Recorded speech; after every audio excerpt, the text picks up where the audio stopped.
آ جاتے ہیں تو دو فرشتے آتے ہیں، منکر نکیر ان کے نام ہیں، اور وہ اس کو بٹھا دیتے ہیں اور بٹھا کر کے اس سے 3 سوال پوچھتے ہیں۔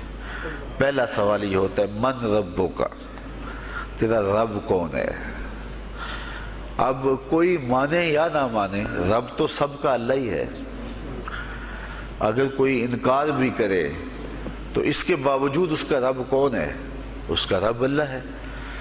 تو دنیا کے اوپر کوئی اقرار کرے یا انکار کرے، لیکن نفس الامر میں، حقیقت میں اس کا رب اللہ ہی ہے۔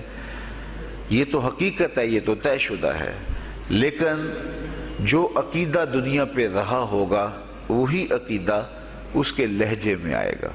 اگر اس نے عملاً، رویتاً، قولاً، فعلاً اپنے اللہ کو اپنا رب مانا، رب کہتے ہیں کسی چیز کی تربیت اس کی استعداد ذاتیہ کے مطابق کرنے والا رب کہلاتا ہے۔ تو اللہ تعالیٰ جل شانہ ہم سب کا خالق بھی ہے، مالک بھی ہے، رازق بھی ہے، اور ہماری ضروریات کا وہ کفیل بھی ہے۔ وہ ہمارا رب ہے، اور صرف ہمارا رب ہی نہیں ہے، رب العالمین ہے، پورے جہانوں کا رب ہے، پوری کائنات کا رب ہے۔ خالق بھی سب کا وہی ہے اور رب بھی سب کا وہی ہے۔ جو اسے مانتا ہے اسے بھی رزق دیتا ہے، جو نہیں مانتا تو اس کے لیے بھی رزق کے دروازے بند نہیں کرتا۔ حضرت ابراہیم علیہ السلام کی عادت یہ تھی کہ جب تک کوئی مہمان نہیں آ جاتا تھا اتنی دیر تک کھانا نہیں کھاتے تھے۔ بھوک لگتی تو کوئی مہمان ڈھونڈتے تاکہ اس کے ساتھ بیٹھ کے کھانا کھاؤ۔ کھانا جتنا بھی مرغن اور جتنا بھی جو ہے وہ پرتکلف کیوں نہ ہو، اگر مہمان کے ساتھ کھایا جائے گا تو اس کا قیامت کے دن کوئی حساب نہیں ہوگا۔ تو مہمان کے ساتھ وہ کھانا کھایا کرتے تھے۔ مہمان اللہ کی رحمت ہوتا ہے۔ اچھا، وہ ایک دن مہمان ڈھونڈنے نکلے تو ایک بوڑھا شخص ملا تو اسے اپنے ساتھ گھر میں لے آئے، بٹھایا دسترخوان پہ۔ جب کھانے کا وقت آیا تو کہا کہ اللہ کے نام سے شروع کرو۔ اس نے کہا میں تو اللہ کا نام نہیں لوں گا، میں تو بتوں کا پجاری ہوں، بتوں کو پوجنے والا ہوں۔ حضرت ابراہیم علیہ السلام نے کہا کہ تیرے ساتھ میرا تعلق کوئی کاروباری، کوئی ذاتی، کوئی اور تو ہے نہیں، میں رب کے لیے ہی تو تجھے کھلا رہا ہوں، اور اگر تو رب کا نام ہی نہیں لے گا تو پھر میرا تیرا رشتہ کیا باقی بچتا ہے؟ اس نے کہا میں چند لقموں کے لیے اپنے بتوں سے بے وفائی نہیں کر سکتا۔ وہ غالب نے کہا تھا نا کہ وفاداری بشرط استواری اصل ایمان ہے، مرے بت خانے میں تو کعبے میں گاڑو برہمن کو۔ اس نے اپنے انداز میں ایک بات کی تھی کہ وفاداری بڑی چیز ہوتی ہے، تو اس نے بتوں سے وفاداری کا بھرم رکھا۔ اس نے کہا کہ میں چند لقموں کے لیے جو ہے وہ تیرے رب کا نام لوں اور اپنے معبودان کا نام چھوڑ دوں، یہ نہیں ہو سکتا۔ آج تو لوگ چائے کی پیالی پہ دین بیچ رہے ہیں، کیا آج ممبر و محراب فروخت نہیں ہو رہے؟ لیکن اس بوڑھے شخص نے کہا کہ میں چند لقموں کے لیے، چند ٹکڑوں کے لیے میں اپنے بتوں سے بے وفائی نہیں کر سکتا۔ حضرت ابراہیم نے کہا تو اگر بتوں کے ساتھ اتنی محبت رکھتا ہے تو پھر میں بھی رب کے نام کے علاوہ تجھے دینے پہ آمادہ نہیں ہوں۔ وہ دسترخوان سے اٹھ کے چلا گیا۔ وہ چلا گیا تو جبریل امین حاضر خدمت ہوئے، رب کا سلام دیا، اے ابراہیم۔ رب سلام دیتا ہے اور فرماتا ہے تو نے آج میرا ایک بندہ ناراض کر دیا۔ یا اللہ، وہ تیرا بندہ تھا، اس کو تو تیرا نام لینا بھی گوارا نہیں تھا۔ کہا ابراہیم اس کی عمر کتنی ہوگی؟ یا اللہ 80 سال کے قریب ہوگی۔ کہا اتنا عرصہ ہو گیا میں اس کو رزق دے رہا ہوں، تو ایک دن نہیں کھلا سکا۔ اب ابراہیم علیہ السلام اس کو ڈھونڈنے نکلے ہیں۔ وہ کسی پہاڑ پہ چڑھ رہا تھا، دور سے آواز دیو میاں آ جاؤ، کھانا ٹھنڈا ہو رہا ہے۔ اس نے کہا تم تو بڑے سخت تھے، لہجے میں، رویے میں تبدیلی کیسے آ گئی؟ کہا کہ اسی رب کا پیغام آیا ہے کہ مجھے اتنا عرصہ ہوا اسے کھلاتے ہوئے، وہ مجھے نہیں بھی مانتا تھا، پھر بھی میں اس کی ضروریات کو پورا کرتا رہا ہوں، اور تم ایک دن نہیں دے سکے، تو آؤ کھانا ٹھنڈا ہو رہا ہے۔ کہا تیرے رب کا نام نہیں لوں گا، کہا نہ لینا۔ کہا اتنی تبدیلی؟ کہا اسی رب کا سندیس آیا ہے، اسی رب کا پیغام آیا ہے۔ کہا پھر کھانا بعد میں کھاؤں گا، پہلے اپنے رب کا مجھے غلام بنا لے۔ تو کوئی مانے اس کو بھی دیتا ہے، کوئی نہ مانے اس کو بھی دیتا ہے، بلکہ دنیا کے اوپر کافروں کو زیادہ دیتا ہے۔ ایک روایت میں آتا ہے کہ اگر اہل ایمان کی دلجوئی کا لحاظ نہ ہو تو کافروں کے گھروں کی سیڑھیاں سونے اور چاندی کی ہوں، لیکن یہ کہیں گے ہمیں تو مار ہی دیا ہے۔ اور اقبال نے کہا تھا نا کہ کافر کو دیے حور و قصور اور مومن کے لیے فقط وعدہ حور۔ تو اس لیے ان کی دلجوئی ہے، ورنہ کافروں کو اتنا دور، چونکہ ان کا حصہ آخرت میں نہیں ہے، ان کا حصہ صرف دنیا ہے۔ دنیا پہ عیش کریں، دنیا پہ عیش و عشرت کی زندگی گزارے، دنیا ہی دنیا، آخرت میں ان کا کوئی حصہ نہیں۔ اور مومن کا آخرت میں حصہ ہے، اور دنیا کے اوپر جو تکلیفیں آتی ہیں ان تکلیفوں کا بدلہ اس کو قیامت کے دن دیا جائے گا۔ بلکہ صحیح حدیث میں آتا ہے کہ جب اہل بلا کو ان پر آنے والی مصیبتوں کا صلہ دیا جائے گا تو لوگ آرزو کریں گے کاش ہمارے بدن کو لوہے کی کینچیوں سے کاٹ دیا ہوتا، اور دنیا کے اوپر ہمیں بھی تکلیفیں، اذیتیں، آلام و مصائب آئے ہوتے۔ تو مومن جب اللہ کی طرف سے آنے والی کسی تکلیف کو خندہ پیشانی کے ساتھ قبول کرتا ہے اور اس پہ راضی رہتا ہے اور صبر کا دامن ہاتھ سے نہیں چھوڑتا، واویلا نہیں بچاتا، جزا فضا نہیں کرتا، تو اللہ تعالیٰ نے اس کے لیے اجر رکھا ہے۔ بلکہ رسول کریم نے ارشاد فرمایا مومن کے پاؤں میں جو کانٹا چبھے تو اللہ اس کا بھی مومن کو قیامت کے دن اجر عطا فرمائے گا۔ تو مومن کی زندگی جو ہے وہ بڑی خوبصورت زندگی ہے۔ تو دنیا کے اوپر جو اسے مانتا ہے اللہ اسے بھی عطا کرتا ہے، جو اس کا انکار کرتا ہے اللہ اسے بھی عطا کرتا ہے، اس لیے کہ اس کی شان ہے کہ وہ رب ہے اور وہ سب کا لحاظ کرتا ہے اور سب کی ضروریات کو پورا کرتا ہے۔ پھر ہر شخص کی ضروریات الگ الگ ہیں، میری ضرورت الگ ہے، آپ کی کوئی اور ضرورت ہوگی، اور سب کی ضرورت کا اس نے لحاظ رکھا ہوا ہے۔ پھر بہائم کی، چوپایوں کی، حشرات الارض کی، پرندوں کی مختلف ضروریات ہیں۔ اڑنے والوں پرندوں کی ضروریات الگ ہے، پانی کے جانوروں کی ضروریات الگ ہیں، اس طرح حشرات الارض کی ضروریات الگ ہیں اور درندوں کی ضروریات الگ ہیں۔ یہاں تو ہم ایک آدھ کلو گوشت ہو تو گھر کے سارے افراد اس سے گزارا کر لیتے ہیں، لیکن شیر کو اور چیتے کو جو ہے وہ منوں کے حساب سے روزانہ چاہیے، رب ان کو روزانہ فراہم کرتا ہے۔ یہ پنساری کے پاس جائیں، اگر آپ کو ڈاکٹر یا حکیم لکھ دے کہ یہ آپ کو خالص سچے موتی چاہیے، اس کی کوئی چیز آپ کو بنا کے دیں گے تو آپ ہزاروں لاکھوں روپے خرچ کرتے ہیں، پھر بھی بعض کا اعتماد نہیں ہوتا کہ یہ بالکل 1 نمبر ہیں یا 2 نمبر۔ تو رتی ماشی اور تولوں کے اندر آپ ان کو خریدتے ہیں اور وہ بھی آپ کو گمان ہوتا ہے کہ پتہ نہیں خالص ہیں یا ناخالص، لیکن دنیا کے اوپر لاکھوں کروڑوں پرندے پائے جاتے ہیں، جانور پائے جاتے ہیں، ہنس، اور وہ کھاتا ہی سچے موتی ہے۔ صبح کو بھی، شام کو بھی، دوپہر کو بھی اللہ سب کو پیٹ بھر کے کھانے کے لیے عطا فرماتا ہے۔ تو جس کی جو ضرورت ہے وہ رب ہے، اس ضرورت کو پورا کرتا ہے۔ تو ہم اگر اللہ تعالیٰ کو رب مان لیں حقیقی معنوں کے اندر تو ہماری زندگی کی پریشانیاں، ہماری زندگی کے دکھ مٹ جاتے ہیں۔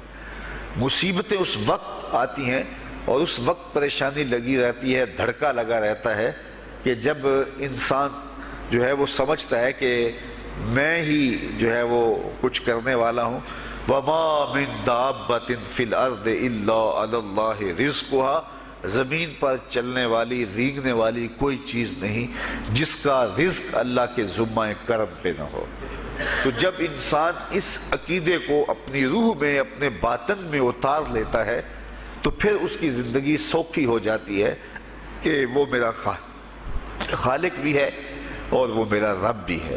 اور یہ یقین انسان کی زندگی کے اندر اعتماد، روشنیاں اور توکل بھر دیتا ہے۔ بلکہ ایک حدیث میں آیا کہ جس طرح توکل کرنے کا حق ہے اگر وہ تم ادا کرو تو اللہ تمہیں ایسے رزق عطا فرمائے جس طرح پرندوں کو عطا فرماتا ہے۔ وہ جب صبح نکلتے ہیں تو ان کے پیٹ خالی ہوتے ہیں اور انہیں پتہ نہیں ہوتا کہ کہاں سے رزق مل رہا ہے، اور جب وہ شام کو آتے ہیں تو ان کا پیٹ بھرا ہوا ہوتا ہے۔ بند توکل پنچھی اڑ دے، خرچ نہ پلے زیرہ ہو۔ سلطان بہو فرماتے ہیں کہ انہیں کوئی نہیں پتا ہوتا کہ فلاں جگہ پہ جانا ہے، لیکن کبھی ایسا نہیں ہوا کہ وہ بھوک سے مر گئے ہوں اور انہیں کچھ ملا نہ ہو، تو وہ خالی پیٹ کبھی نہیں آتے۔ وہ اللہ تعالیٰ ان کو رزق نصیب فرماتا ہے، وہ سب کا رب ہے۔ تو اگر ہم اپنے رویے سے، اپنے عمل سے، اپنے عقیدے سے واقعی اللہ کو رب مانتے ہیں، تو پھر قبر میں جب سوال ہوگا من ربو کا، تیرا رب کون ہے، تو پھر کبھی بھی جواب دیتے جھجک محسوس نہیں ہوگی۔ بندہ عرض کرے گا رب اللہ، میرا رب اللہ ہے اور میں اسی کو اپنا رب مانتا ہوں، میری ضروریات کی کفالت بھی اسی کے ذمہ کرم پہ، اور میرا تیقن، میرا یقین کہ وہ میرا رب ہے۔ یہ پہلا سوال ہوگا۔ دوسرا سوال قبر میں ہوگا، اور وہ یہ ہوگا کہ ما دینوں کا، تیرا دین کون سا ہے؟ مختلف ادیان دنیا کے اوپر موجود ہیں، لیکن اسلام کے بعد اب کسی اور دین کو قبول نہیں کیا جائے گا۔ ارشاد فرمایا کہ اللہ تعالیٰ اسلام کے علاوہ کسی اور دین کو قبول نہیں کرے گا۔ تو یہ اگر میں اپنے عمل سے، اپنے رویے سے، اپنے طرز زندگی سے، اپنے انداز معاشرت سے اسلام کو اپنے اوپر غالب کر لیا، تو پھر قبر میں جواب دیتے ہوئے کوئی جھجک محسوس نہیں ہوگی۔ بندہ عرض کرے گا کہ دینی الاسلام، میرا دین اسلام ہے، میرا طرز زندگی، میرا انداز معاشرت، میرا سبھی کچھ اسلام کی مطابقت میں تھا، اور میں اسی کو اپنا دین مانتا ہوں۔ صرف زبان سے نہیں، اپنے رویے سے بھی، اپنے طرز زندگی سے بھی، اپنے انداز معاشرت سے بھی۔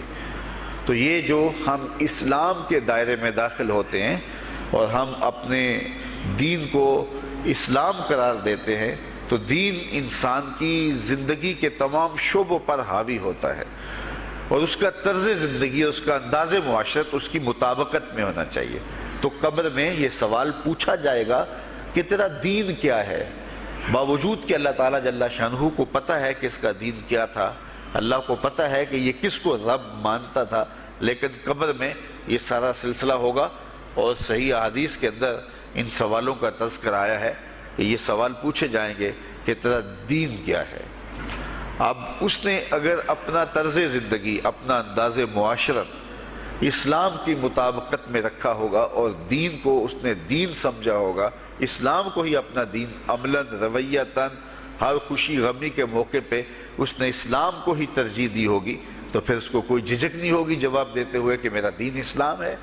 میرے شب و روز، میری زندگی کے نشیب و فراز، میری زندگی کی کا گوشہ جو ہے وہ اسلام کی مطابقت میں گزرتا تھا، تو پھر وہ سیدھا سیدھا جواب دے گا دینی الاسلام۔ اس لیے ہمیں اس سوال کی تیاری بھی کرنی چاہیے کہ ہماری نجی زندگی ہو یا ہماری اجتماعی زندگی ہو، ہماری گھریلو زندگی ہو یا ہماری معاشرتی زندگی ہو، ہماری ذاتی زندگی ہو یا ہماری سیاسی زندگی ہو، ہماری جس طرح کی بھی زندگی کے جو بھی شعبہ جات ہیں، سب میں ہم دین کو غالب کریں۔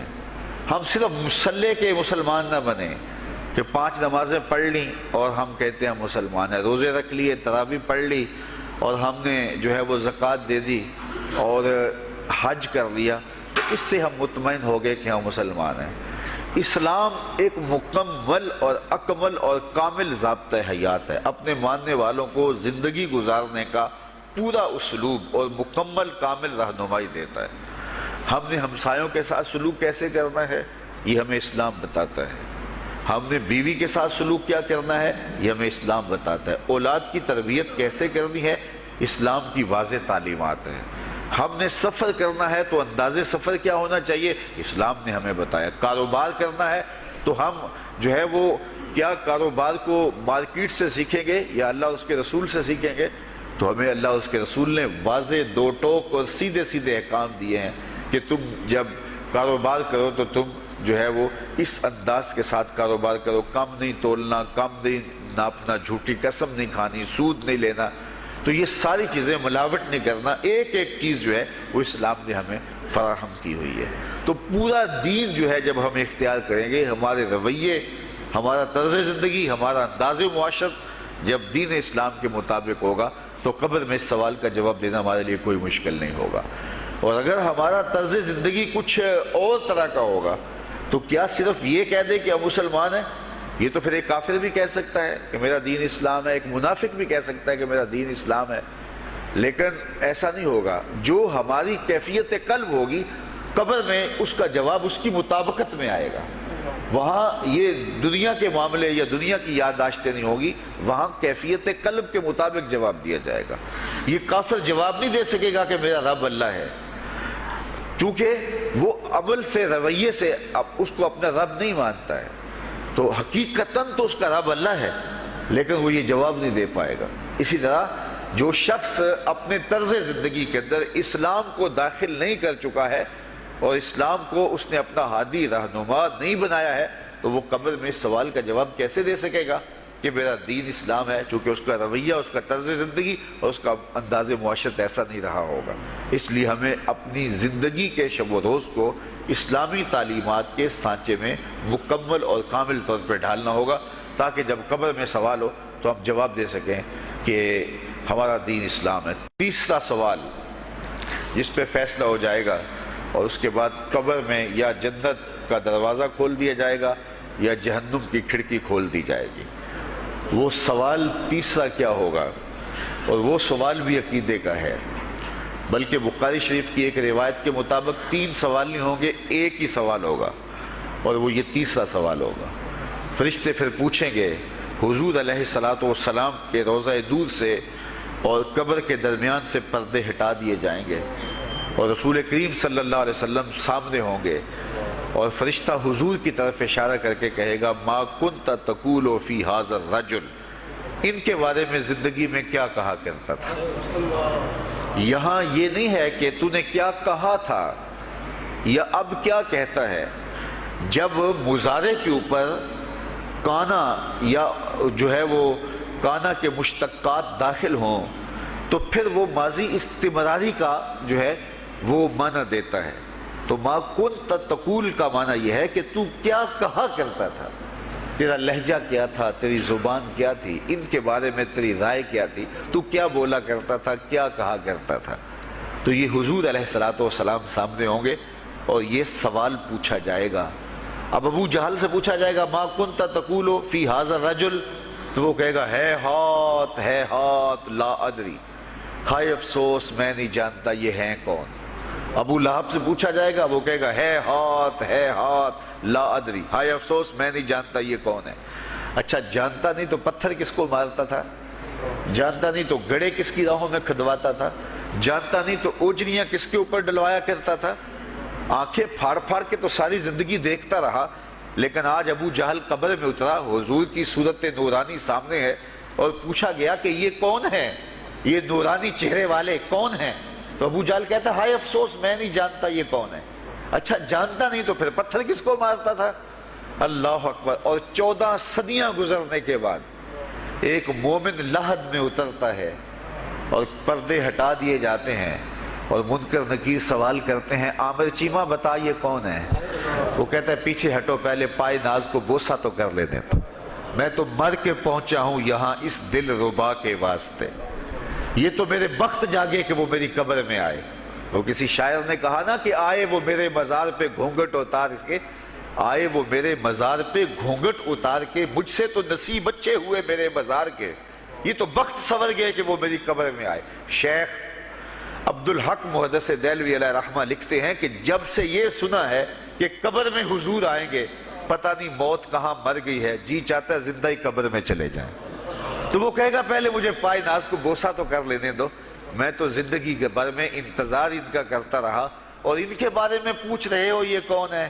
ساری زندگی پیر مہر علی شاہ نقشہ بتاتے رہے، مکھ چند بدر شاہ شانی ہے، متھے چمک دی لاٹ نورانی ہے، کالی زلف تے اکھ مستانی ہے، مخمور رکھی ہند مد بھریاں۔ تو وہ فوراً جواب دیتا ہے یہ تو وہی میرے آقا و مولا ہیں جن کے لیے ساری زندگی تڑپتا رہا اور ان کی زیارت کی آرزوئیں اور تمنائیں کرتا رہا۔